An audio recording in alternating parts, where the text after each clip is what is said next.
siklus udara adalah menjaga keseimbangan ekosistem dan mempertahankan jumlah serta ketersediaan udara di bumi.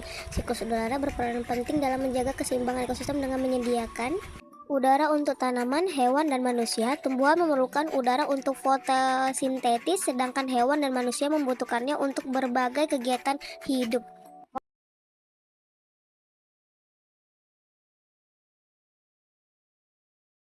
Berikut inilah praktek sederhananya.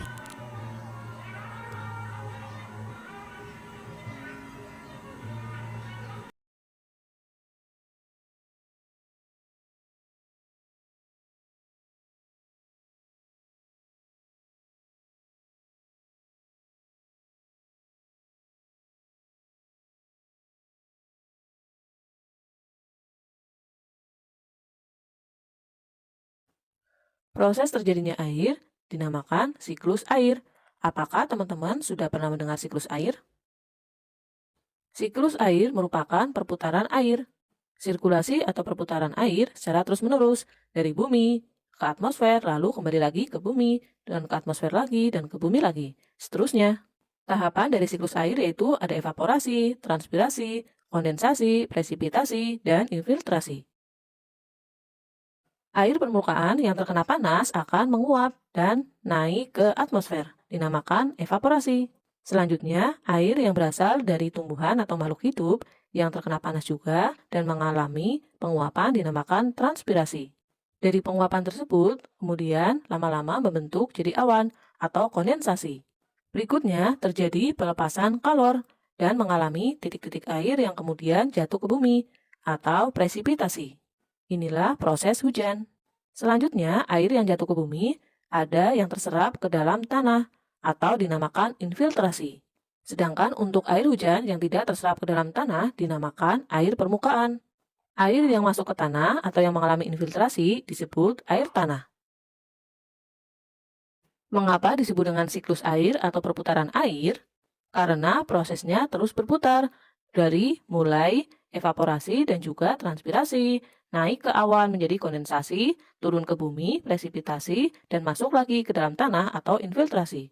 Dari air hujan tadi yang jatuh ke bumi, nanti akan mengalami evaporasi lagi, dan yang terserap di dalam tumbuhan juga akan mengalami proses transpirasi, sehingga terus berputar dari bumi ke langit, turun lagi ke bumi, naik lagi ke langit. Untuk itu, prosesnya dinamakan siklus air atau perputaran air. Evaporasi merupakan proses di mana air yang ada di laut, rawa, sungai, dan lainnya menguap karena adanya pemanasan dari sinar matahari. Air ini dinamakan air permukaan. Berikutnya, transpirasi merupakan proses penguapan, namun berasal dari makhluk hidup seperti tumbuhan, bukan dari air permukaan. Yang ketiga adalah kondensasi. Proses berubahnya uap air di atmosfer menjadi partikel es yang sangat kecil di suhu yang rendah.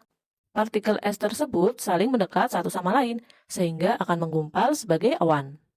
Selanjutnya, presipitasi merupakan peristiwa jatuhnya titik-titik air dari atmosfer ke permukaan bumi, baik dalam bentuk cair ataupun kristal salju. Proses infiltrasi merupakan peristiwa masuknya air hujan tadi ke dalam tanah, lalu terserap terus dan tersaring sehingga menjadi air bersih kembali. Inilah perbedaan air permukaan dan juga air tanah. Air permukaan tidak terserap ke dalam tanah, sedangkan air tanah terserap ke dalam tanah lalu tersaring.